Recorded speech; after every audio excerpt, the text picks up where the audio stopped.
আসসালামু আলাইকুম, আমি কামরুল হাসান। ওয়েলকাম করছি আরো নতুন একটি ভিডিওতে। তো আগামীকালকে কিন্তু আমাদের খুব ইম্পর্টেন্ট গেম। আপনারা জানেন যে নিউজিল্যান্ডের মুখোমুখি হব আমরা।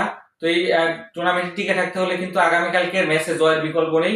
তো প্রথম ম্যাচে কিন্তু আমরা ইন্ডিয়ার সাথে খুব বাজেভাবে হেরে যায়, 6 উইকেটে হেরে যায়।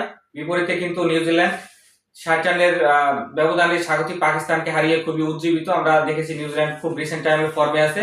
তো বাংলাদেশ যদি এই ম্যাচটা ভালো কিছু করতে চায় তাহলে কিন্তু টপ অর্ডারকে দায়িত্ব নিতে হবে। আমি এর আগে একটা ভিডিওতে বলেছি যে আমাদের টপ অর্ডার যদি ভালো করতে পারে তাহলে এই টুর্নামেন্টে আমরা ভালো কিছু করতে পারবো, আর টপ অর্ডার ফেল করলে কিন্তু আমাদের কোনো সুযোগই থাকবে না।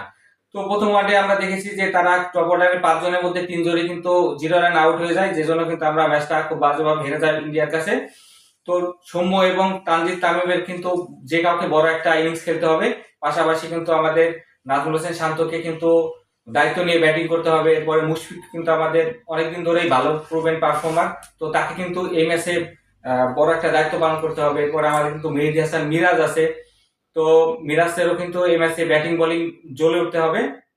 পাশাপাশি তাওহিদ হৃদয় কিন্তু দুর্দান্ত একটা 100 করেছেন, তো আশা করব তার পারফরমেন্সটা এই ম্যাচে তিনি বজায় রাখতে চাইবেন।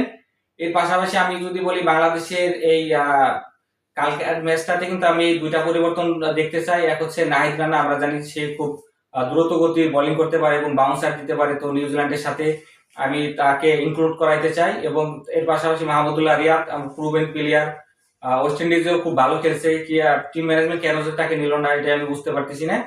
তো আগামীকালকে কিন্তু মাহমুদুল্লাহ রিয়াদ কিন্তু ইনক্লুড করানো খুব জরুরি। আমরা জানি বড় ম্যাচে তিনি পারফর্ম করেন। এর আগে আমরা দেখেছি কিন্তু 2017 সালে নিউজিল্যান্ডের সাথে যে চ্যাম্পিয়ন্স ট্রফি হয়েছিল সেখানে কিন্তু বিপর্যয়ের মুখ থেকে মাহমুদুল্লাহ রিয়াদ এবং সাকিব আল হাসানের অসাধারণ দুইটা সেঞ্চুরিতে কিন্তু আমরা ম্যাচ উইন করতে পেরেছিলাম। তো মাহমুদুল্লাহ রিয়াদকে আমি ম্যাচে অবশ্যই অবশ্যই দেখতে চাইবো। এর পাশাপাশি যদি বলি আমি রিশাদ হোসেন কিন্তু গত ম্যাচে দুটা উইকেট পেয়েছেন এবং 12 বলে 18 রানের একটি ইনিংস খেলেছেন, তো তারও কিন্তু পারফরমেন্স এই ম্যাচে খুব জরুরি। পাশাপাশি যদি বলি নিউজিল্যান্ড কিন্তু গত ম্যাচে আপনারা দেখবেন যে 60 রানের ব্যবধানে খুব কনভিনসিংলি কিন্তু পাকিস্তানকে হারিয়ে দিয়ে টুর্নামেন্টটা শুরু করে। তো এই টুর্নামেন্টে কিন্তু প্রথম ম্যাচে তারা হচ্ছে উইলিয়াং এর সেঞ্চুরি পায়। এর পাশাপাশি যদি বলি তাদের কেন উইলিয়ামসন কিন্তু খুব বড় মাপের প্লেয়ার, যদি এক রানে আউট হয়ে যায় তো এই ম্যাচেও বাংলাদেশি বোলিংরা তাকে খুব দ্রুত আউট করতে চাইবেন। এর পাশাপাশি কিন্তু তাদের টম ল্যাথাম কিন্তু একটা বড় সেঞ্চুরি করে।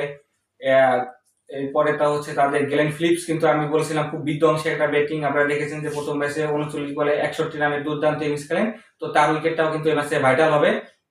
পাশাপাশি যদি তাদের বোলিং লাইন আপ দেখি সেখানে কিন্তু আমরা দেখেছি ওরকি কিন্তু 3 উইকেট পায়, মিসেল স্যান্টনার 3 উইকেট পায় এবং ম্যাট হ্যান্ডি 2 উইকেট পায়। বরাবরই কিন্তু আমি দেখে আসছি যে বাংলাদেশের সাথে কিন্তু ম্যাট হ্যান্ডির খুব ভালো পারফরমেন্স থাকে, বিশেষ করে তার ইন সুইং এবং আউট সুইং কিন্তু খুব গুরুত্বপূর্ণ। এজন্য ইনিশিয়াল লিস্টে কিন্তু বাংলাদেশের ব্যাটসম্যানদের তার মানে ফলো ফলো করে তার বল কিন্তু খেলতে হবে। বাংলাদেশ যদি আগামীকালকের ম্যাচ উইন করতে চায় তাহলে কিন্তু হাফ চান্স গুলো কাজে লাগাতে হবে। আমরা দেখেছি গত ম্যাচে কিন্তু আপনার জাকির আলী অনেক কিন্তু একটা ক্রুশিয়াল মোমেন্টে ক্যাচ মিস করে, এই জন্য কিন্তু বাংলাদেশ ম্যাচটা আর তাদের গ্রিপে নিতে পারে নাই। এই জন্য এই ম্যাচে যদি 50% কে যদি আমরা 100% পরিণত না করতে পারি তাহলে কিন্তু আমরা এই টুর্নামেন্টে আলটিমেটলি টিকতে পারবো না।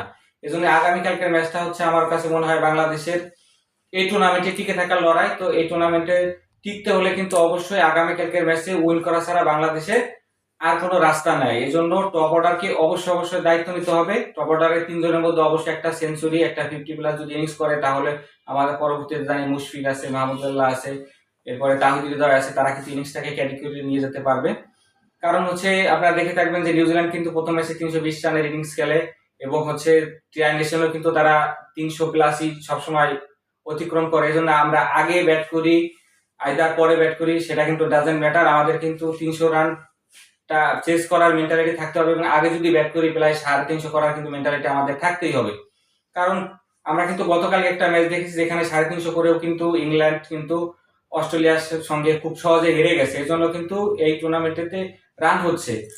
তো বাংলাদেশ যদি কালকে টুর্নামেন্টে টিকে থাকতে চায় তাহলে কিন্তু উইন ছাড়া আর কোনো বিকল্প নাই। এই জন্য আমাদের ব্যাটিং বোলিং ফিল্ডিং সব দিকে কিন্তু 100% দিতে হবে, তাহলে হয়তো আমরা নিউজিল্যান্ডকে হারাতে পারবো। কারণ আমরা দেখেছি 2017 সালে কিন্তু আইসিসি চ্যাম্পিয়ন্স ট্রফি লাস্ট যেবার হয়েছিল বাংলাদেশ কিন্তু এই নিউজিল্যান্ডকে হারিয়ে কিন্তু সেমিফাইনাল উন্নীত হয়। তাহলে এই ম্যাচেও কিন্তু আমরা যদি নিউজিল্যান্ডকে হারাতে পারি তাহলে সেমিফাইনাল পথে আমরা অগ্রসর হয়ে যাব। তো দেখা যাক মাঠের ক্রিকেট আমাদের টাইগাররা কতটুকু ভালো খেলতে পারেন। তো আশা করবো তারা তাদের সেরাটা দিয়েই আমাদেরকে আর আগামীকালকে দারুণ একটা জয় ছিনিয়ে এনে দিতে পারবেন। তো তো সকলে ভালো থাকবেন এবং বাংলাদেশে হারুক বা জিতুক বাংলাদেশের সাথেই থাকবেন।